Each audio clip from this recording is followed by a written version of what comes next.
Is it a diversion, Stephen? Is what's happening to Boris Johnson an exercise in trial by media, scalp hunting by journalists, and actually it means that we ignore other stories at large in the world and in the UK? No, I don't think that it's trial by media. I think it's a really important story. The reason is Boris Johnson set this rule that you couldn't have social gatherings inside any setting. This was obviously a social gathering. This wasn't work.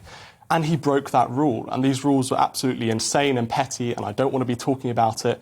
But unfortunately, this is what happened. And it's really important that we look back and say, why were these rules created? These were extremely petty, as I say.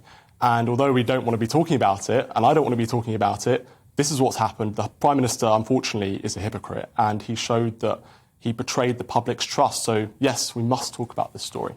It's about probity, Sherrelle. It has to be talked about. Yeah, it is about probity, and it needs to be talked about, but I don't necessarily think it needs to be the headline top story every single day until the Grey Report is released. We don't know when.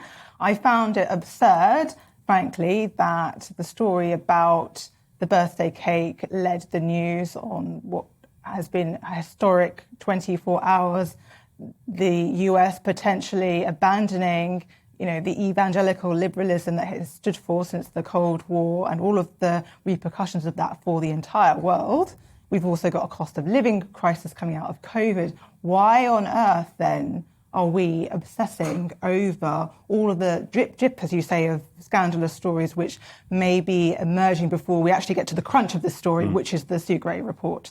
And I wonder whether today's been quite interesting because it kind of exposed the fact that there are a lot of us journalists who are pundits who are quite seasoned at, analysing to death sort of the potential chess moves of the Prime Minister, what the Tory MPs will be thinking. There's far fewer people who can do that with a story like Ukraine and Russia and really get into the, start discussing and speculating about, Putin's next move. Yeah. So it is also about this sort of skill set as well of the media, which is quite an interesting question.